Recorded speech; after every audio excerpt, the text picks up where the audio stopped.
Good morning, Noble High School. Today we're going to be talking about a new teacher this year and coffee. Yep, but before we get into that, let's talk about some hard-hitting news. 905 Mac released a report rumoring that the 2021 iPhones will go fully wireless. This means there will be no headphone jack, but also no charging port, spelling out the end of wired headphones for good and opening up a new world of wireless charging. Snapchat will soon be adding a feature that will allow you to deepfake yourself into any video or GIF. This feature is called Cameo. It looks very similar and almost uses the same application as Bitmoji. Cameo will also use AI to manipulate your face to show different emotions and expressions to whatever GIF or video you want to be a part of.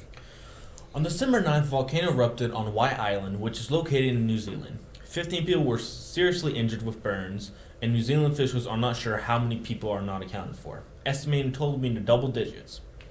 In other news, Noble's annual Christmas parade and water tower lighting was last Saturday. The community bundled up and came together to celebrate this magical time of year with lights, hot chocolate, and fun contests. I wanted to say a huge thank you to Noble Chamber of Commerce for putting on all the holiday events.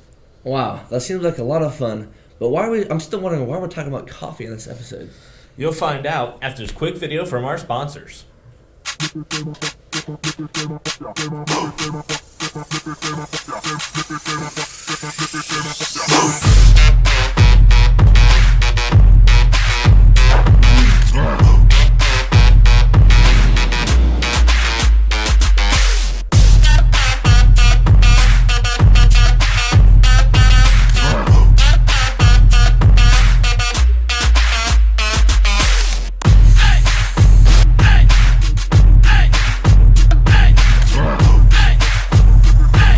Okay, now seriously, what's up with the coffee? Watch this video and you'll find out.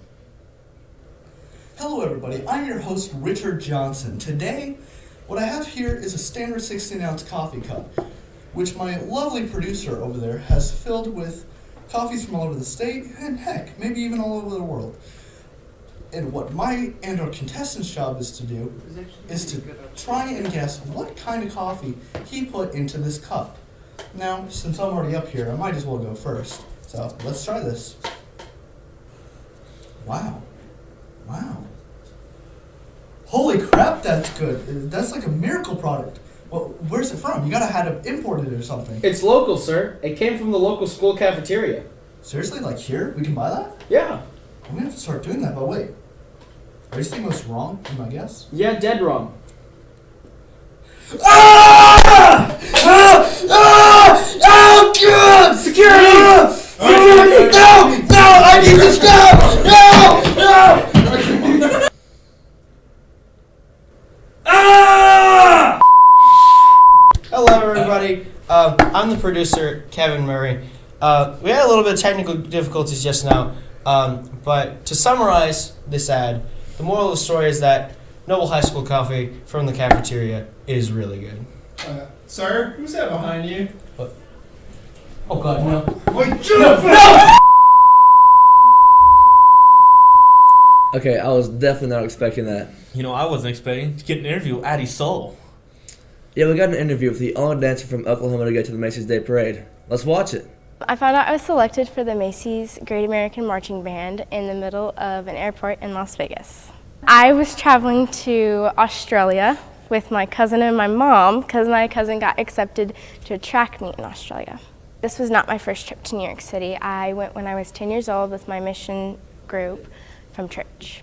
My time at New York this time was interesting. It was like I had more time in the city to go shop around, and I had more time to meet new friends. I wasn't so busy on doing work and stuff for like the homeless and stuff. I was more focused on getting the routine down and having fun with friends. My training for New York City was very rough. I had 15 hours of nonstop rehearsal, and then I also had to mentally get my body like stable for this because I had hip surgery and it was a lot on my body, and just recovering from it was a humongous pain in the butt. The day of the parade, I felt very nervous but excited because I'd never been in a big parade like this before. So me walking down and just looking at all the little kids on the side of the sidewalk, just looking at me and were really happy to see me and shaking my palms. It was really thrilling to just see all the laughter and all the smiles. So the length of the parade is like, it's like running a marathon basically. You feel like you're doing it forever, but when you're actually doing it, it doesn't feel that long. But in total, I think that day I walked 4 miles and then plus did my performance on Herald Square. I would totally recommend this experience. It was such a fantastic experience. I loved every minute of it. I met new friends. I also learned some new choreography, which was really fun. And I also got to meet a new choreography teacher. Thank you. Thank you. We have a lot of new teachers around school, so we wanted to get to know them a little more. Case and Avery did an interview with our very first teacher spotlight. Have you ever wondered who'll be using the new auditorium? So, what was your life like before you came to Noble? My life before I came to Noble. Well, before I came to Noble, I actually took 3 years off of performing, and I was a manager at Bath and Body Works. Because people don't realize performing and being in the theater world, it can be exhausting. And so finally, I just had to say, you know what, I need to take a little bit of a break. And so I did, and I enjoyed it because sometimes a break is really needed. And especially in the arts, because it helps, first of all, it helps refocus you, and it also basically puts everything in check. You know, what do you truly want to do in this industry? Which now, you know, I thought I wanted to perform and, you know, be the next Broadway star, but now my goal is to get these students ready so they can be, you know, the next Broadway star. So, who would you say your biggest inspiration is to get you to where you are now? My biggest inspirations would have to be all of my teachers and professors and directors, music directors, choreographers, anyone who has helped me get to where I am at today. What started you to do this? What started me to get into performing was one summer, my Aunt Billy Sue, who was in the Trail of Tears, was doing a show, which was the Trail of Tears, and she took me to see the show, and during it, the little kid that played the baby Phoenix didn't show up. And so they knew I could fit the costume, and so they pulled me out of the audience and said, hey, what you're going to do is you're going to wear this costume, you're going to walk from here over to that little rock, and as soon as the lights turn on you, you're going to stand up and lift your wings. I did that once, and then I did it over 50 times over the summer. So, what all did you do theatrically before you came to Noble? Before I came to Noble. Theatrically wise, shows, I did a tour of Red Hot and Blue in Branson. I also worked on Oklahoma at Discoveryland. I did Avenue Q. I did A Funny Thing Happened on the Way to the Forum, Gypsy. I was also in the Oklahoma premiere of Sideshow, where I played Buddy.